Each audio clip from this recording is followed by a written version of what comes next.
Before the last mound of snow melts and before all the gorgeous colors of spring come out, now is the time as photographers to change our thinking from color to black and white. Let's grab our cameras and head out into the woods to capture fantastic black and white landscape photos. Let's go.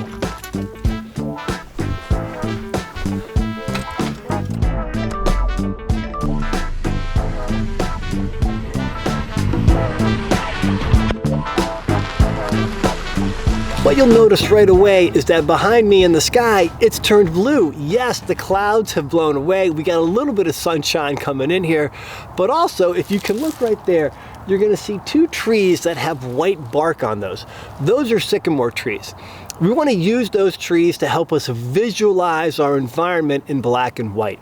One of the things we're going for is the blackest of blacks to the whitest of whites, and if we can get that gradient in between in our photographs, that's gonna be fantastic. Another thing, while I'm out here shooting with my Sony a7C, I will also be using my iPhone and putting it into noir mode. You can put it into mono, which is very grayish, or you can put it into noir, which is really drastic black and whites. And we're gonna see what kind of difference we can get between shooting on a full frame camera and shooting with an iPhone.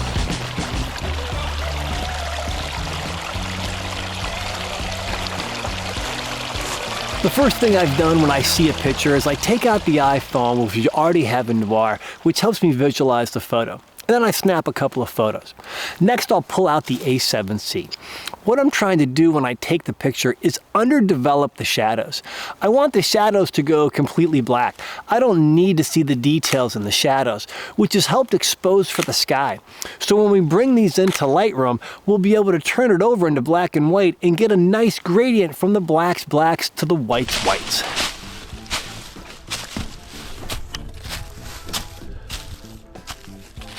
The sun just keeps coming out, and that doesn't happen very often here in Pittsburgh. As I've walked through the woods, one of the things I've looked for is texture. Texture on the trees, texture on the ground, because when you see texture, you can then see the variations of gray. You can see the dark wood, the medium wood, the light wood, and then it helps you frame up your shot. So when you walk through the woods or you're out taking landscapes, look for texture, and that way you will come up with a great black and white landscape photo.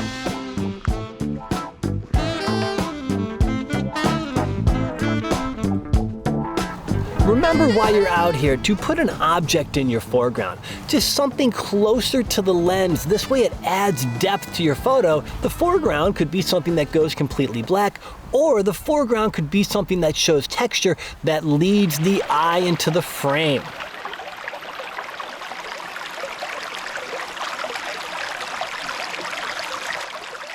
One of the best moments I had while out here taking photos when I was right by the stream, and a leaf just floated by. I quickly pulled out the iPhone and snapped off a couple frames and looked at it, and the images looked great in noir.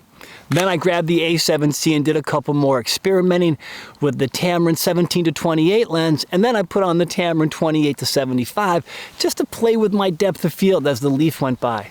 The images on the back of the viewfinder looked fantastic. So let's go back to the studio, plug these photos into Lightroom, and make them look even more incredible.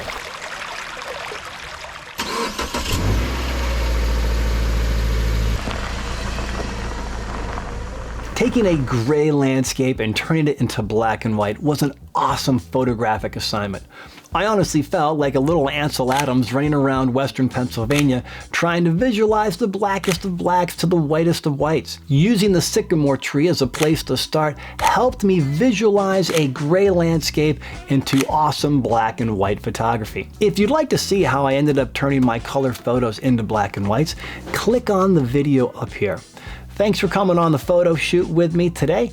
Remember to keep taking photos, keep shooting video, and by all means experiment with photography. My name is Oliver Weah, and we'll see you in the next one.